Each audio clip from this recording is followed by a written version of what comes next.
அன்பாலான அனைவருக்கும் வணக்கம். இந்த பாம்பு கடியில் தப்பித்து மிகப்பெரிய படிப்பாளியாகி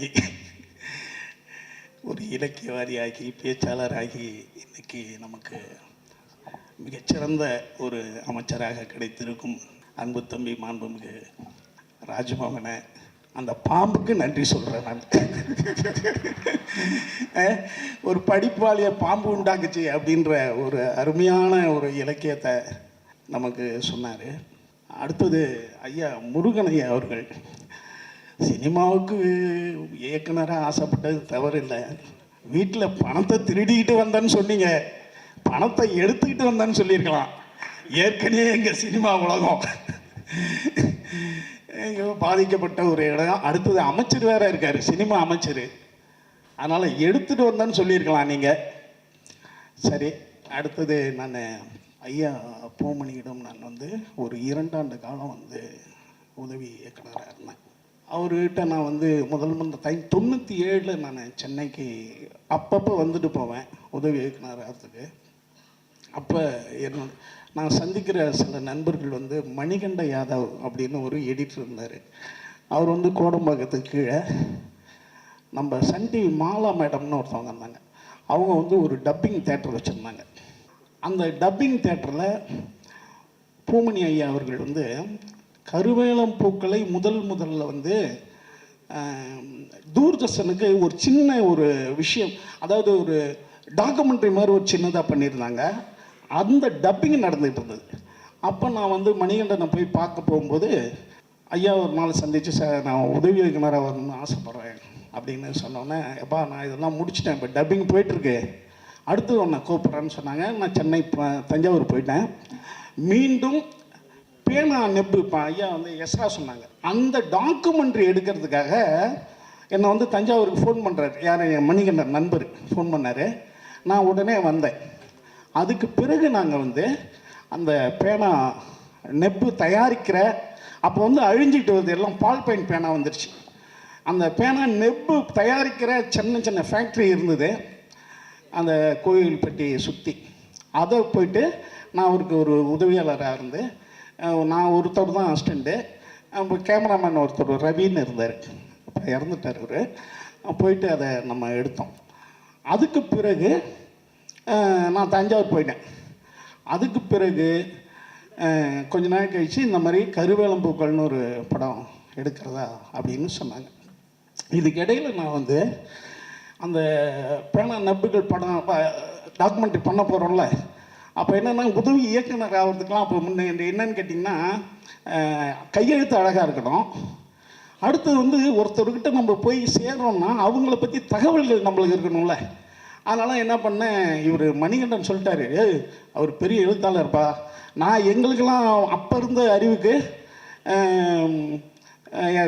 ஆனந்த விடன் குமுதம் அதில் வர தொடர்கதைகள், அடுத்தது அதிகபட்சம் என்னென்னா நாங்கள் ராஜேஷ்குமாருடைய நாவல்கள், அப்புறம் பாலகுமாரன், இவ்வளோ தான் எங்களுடைய அறிவு. ஆனால் சினிமாவுக்கு வந்தவொன்னு தான் சொல்கிறாங்க, யோ நாஞ்சில் நாடகம் தெரியும் அவனுக்கு, பூமா இது கருக்கு படிச்சிருக்கியா நீ, யோ உனக்கு கீராவை தெரியவே தெரியாதா, அப்படி வண்ண நிலவனம் தெரியாதுன்னா பயமாக இருக்குது எங்களுக்கு. அப்போ என்னென்னா பூமணி சாருடைய இது ஏதாவது ஒன்று படிச்சிடணும்னு சொல்லிட்டு பிறகு படித்தேன். அதில் வரியே பயங்கரமாக இருக்குது. வரி அப்படி ஒரு வீச்சு இருக்குது அந்த பிறகுல. அதுக்கு பிறகு படித்து பார்க்குறோம், அந்த வட்டாறு வழக்கு வேற. சரின்னு ரொம்ப கஷ்டப்பட்டு படித்து அடுத்து வெக்கையும் படிச்சுக்கிட்டு அதை பற்றியான ஒரு இதை எழுதிக்கிட்டு நம்ம ஈகா தேட்டரு எதற்கு இருந்தது அவருடைய அலுவலகம். அப்போ நான் ஒரு அந்த புத்தகங்களை பற்றிலாம் எழுதி ஒரு கவரில் வச்சு மடித்து மேலே திரு பூமணி ஐயா அவர்கள் எழுத்தாளர் அப்படின்னு சொல்லிட்டு கவரில் மேலே எழுதி எடுத்துகிட்டு போனோன்னே இதான் 2வது சந்திப்பு. முதல் சந்திப்பு நான் டப்பிங் தேட்டரில் பேசுகிறேங்க. 2வது சந்திப்பு போனோன்னே, ஐயா வணக்கம், வா சிவா, ரொம்ப மென்மையாக பேசுவாங்க. இந்த ஃபோட்டோ இருக்குல்ல, இதுதான் நீங்கள் முதல் பூமணி சாரை சந்திச்சுன்னா இந்த இதுதான் இருக்கும். அவர் முதல் அழைப்பு இந்த சிரிப்போடு தான் இருக்கும். போயிட்டு கொடுத்தேன் அந்த கவரை. கொடுத்தா அதை வாங்கி பார்த்தாரு, வச்சுட்டாரு. நான் என்ன நினச்சேன், எப்படியாவது என்னுடைய படைப்புகள் நீ படிச்சிருக்கியாப்பா, அதை பற்றி நீ சொல்லு அப்படின்னு கேட்கலாம், அல்லது அதை அவர் படித்து பார்க்கலான்றல. என் வாழ்நாளில் அந்த 2 வருஷத்தில் ஒரு தடவை கூட கேட்டதே இல்லை என்னுடைய எந்த புக்கை படித்தேன்னு. ஆனால் அவரிடம் இருந்தது எல்லாம் மனித நேயம்தான். ஆனால் அவர் உலகத்தினுடைய மென்மையான ஒரு மனிதனாக நான் பார்ப்பேன். ஆனால் அவருடைய எழுத்தில் எல்லாமே வந்து ரொம்ப ஐயா சொன்னாங்கல்ல, ஒரு கோபம், அந்த சமூகத்தின் மீது, ஒடுக்கப்பட்ட மக்களின் மீது ஏவப்பட்ட எல்லாத்தையும் அழிக்கிற மாதிரி ஒரு கோபமாக இருக்கும். ரொம்ப எனக்கு ஆச்சரியமாக இருக்கும். ராஜமோகன் கூட சொன்னாப்புல, நான் பெரிய ரவுடியாக இருப்பேன் படிக்கலன்னு. ஆனால் அந்த முகமானு நம்மளுக்கு தெரியல. ராஜமோகனுக்கு அந்த முகம் கிடையாது, ரவுடி முகம் கிடையாது. ஏன்னா ஒரு முகம்னு ஒன்று இருக்குல்ல, அதே மாதிரி தான் பூமணி சாருக்கு இப்படி ஒரு முகத்தில் உள்ளுக்குள்ளே இப்படி ஒருத்தனா அப்படின்ற ஒரு எனக்கு ஆச்சரியத்தை ஏற்படுத்தினவர். அடுத்தது வந்து அவர் சார் சொன்ன மாதிரி, உதயசங்கர் சார் சொன்ன மாதிரி, அவர் ஒரு கட்டுத்திட்டாக இருப்பார் எப்போதுமே. அவருடைய உடை, அவருடைய நடை, அவருடைய பேச்சு, எழுத்து எல்லாமே வந்து கட்டுத்திட்டாக இருப்பார். 35 நாள் கருவேலம்பூக்கள்னு நம்ம போனோம். 34 நாளில் அது முடிச்சாச்சு. அது தங்கர்பச்சன் சார் மிகச்சிறந்த ஒரு பக்கால அண்ணன் இருந்தாங்க. 34 நாள் தான் இந்த படத்தை முடிச்சிட்டோம். அதுக்கு வந்து 35 லட்ச ரூபா அப்போ வந்து NFDC கொடுத்துருந்தாங்க.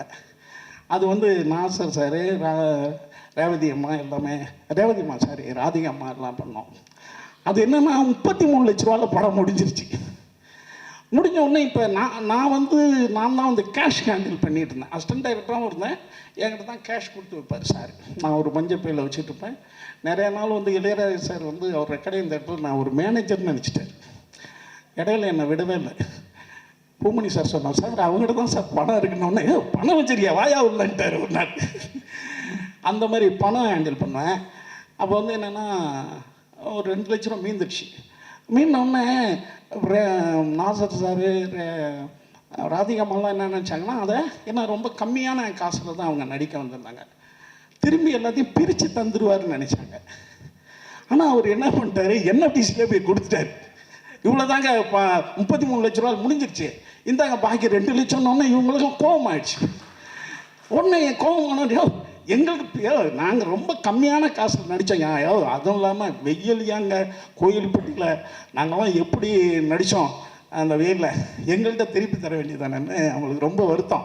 ஆனால் சார் என்ன சொன்னார்னா, நம்ம ஒரு அக்ரிமெண்ட் போட்டிருக்கோம்பா, அதை வந்து அந்த அக்ரிமெண்ட் வந்து NFDCயில் நம்ம கொடுத்துருக்கோம், அப்புறம் திரும்பி அவங்களுக்கு புது அக்ரிமெண்ட்லாம் போட்டால் நம்ம பேசுகிறது வந்து தவறாக போயிடும் அப்படின்ட்டு, அதான் அந்த அந்த திட்டத்துலேயே இருப்பார் அவர். அப்புறம் வந்து அந்த படத்தை இப்போ லெனின் சார் ரொம்ப ஹெல்ப் பண்ணாங்க.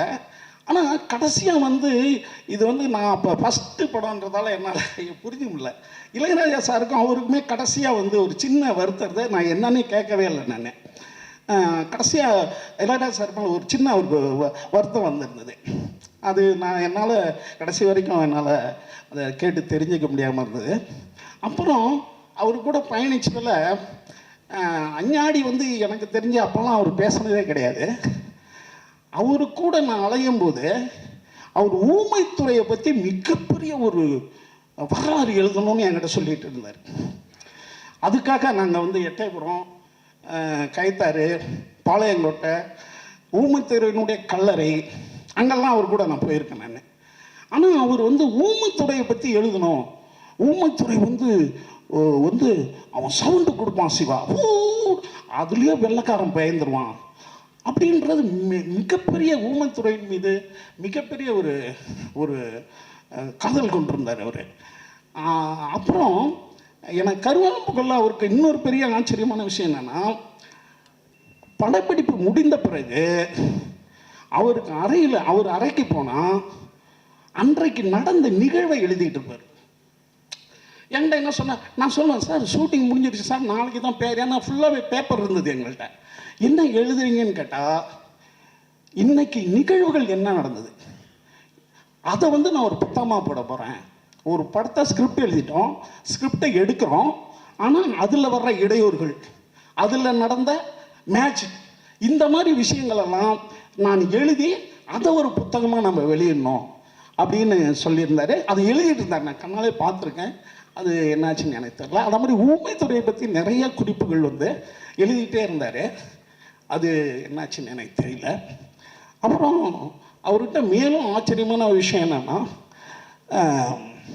அவருடைய படைப்புகளை வந்து என்றைக்குமே வந்து ஒரு மிகப்பெரிய கொண்டாட்டமாக பேசியதே இல்லை. ஏன்னா அவர் எப்படி மேடையில் பேசுவார்னு கூட எனக்கு தெரியாது. இப்போ எஸ்ரா இருக்காருன்னா அவருடைய எழுத்துக்கள் எப்படியோ அதே மாதிரி சிறப்பாக பேசுகிறாங்க.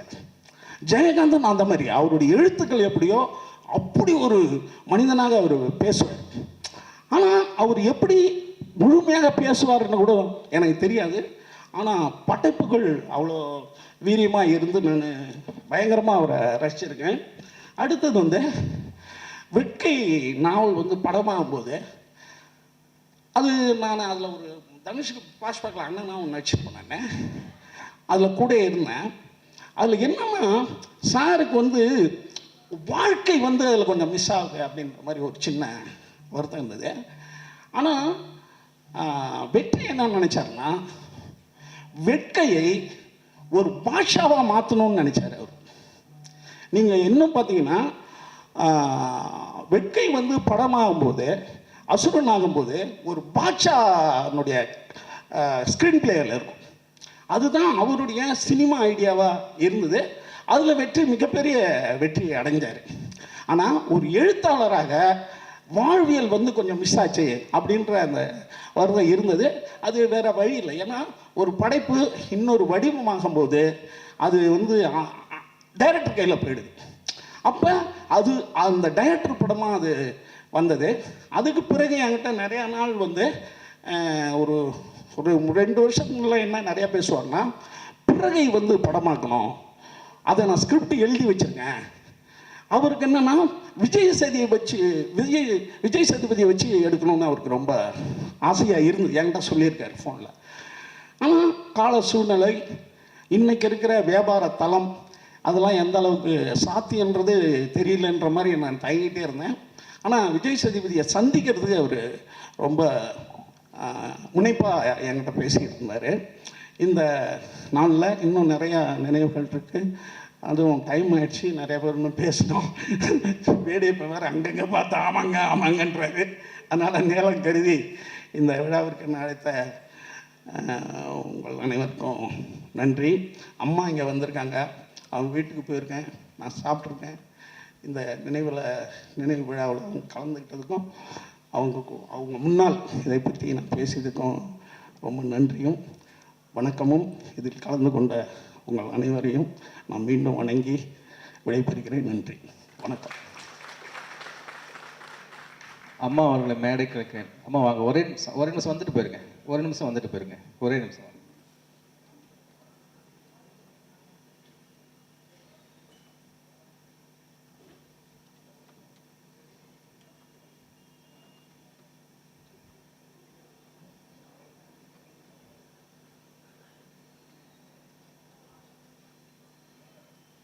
இந்த வீடியோ உங்களுக்கு பிடிச்சிருந்தா லைக் பண்ணுங்க, ஷேர் பண்ணுங்க, கமெண்ட் பண்ணுங்க.